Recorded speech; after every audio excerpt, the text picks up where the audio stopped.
பார்த்து கொண்டு இருக்கிற பகுதி வட்டிகுலா கேட் என்று அழைக்கக்கூடிய மட்டக்களப்பின் வாயிலாக நாம் நின்று கொண்டு கர்த்தருடைய வார்த்தையை ஒரு மிஷனரி ஊழியத்தை செய்யும்படியாக இந்த இடத்துல இறங்கிய ரெவரண்ட் வில்லியம் ஹார்ட் அவர்கள் 1814 வருஷத்திலே அவர் இந்த இடத்திலே இலங்கை கிழக்கு மாகாணத்தில் மட்டக்களப்பு என்ற பகுதிகளிலே கர்த்தருடைய மிஷனரி பணிபுரிய இறங்கினார்.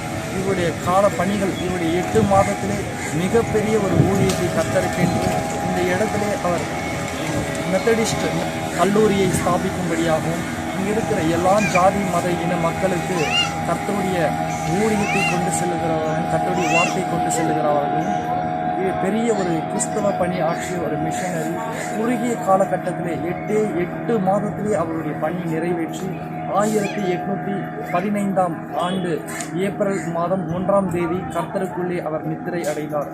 இது நிமித்தமாக இந்த மட்டக்களப்பு பகுதிகளிலே ஒரு பெரிய ஆசீர்வாதம் கடந்து வந்திருக்கிறது. இந்த மிஷனரி மூலமாக இந்த இலங்கையில் வாழும் அநேக மக்களுக்கு இவர் மூலமாக தேவன் செய்த அற்புதங்கள் அதிசயங்கள் ஏராளமாய் நடந்து கொண்டிருந்தது.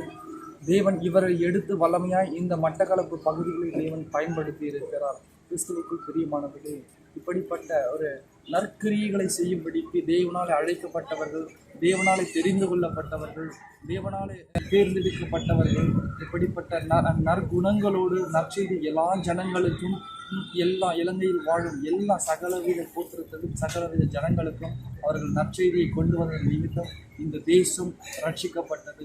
இந்த தேசம் இயேசு கிறிஸ்துவை அறிந்து கொண்டது. இந்த தேசம் மிகப்பெரிய ஒரு எழுப்புதலை கண்டடைந்தது என்று நாம் பார்க்கிறோம். நாமும் ஒரு மிஷனரியை போல, ஒரு ஸ்தாபகரை போல ஆண்டவர் என்னையும் எடுத்து பயன்படுத்த வேண்டும் என்று நாம் ஆண்டவரை ஜெபிப்போம், வேண்டிக் கொள்வோம். இயேசுவின் நாமத்தில் ஜெபிக்கிறோம் நல்ல பிதாவே. ஆமென்.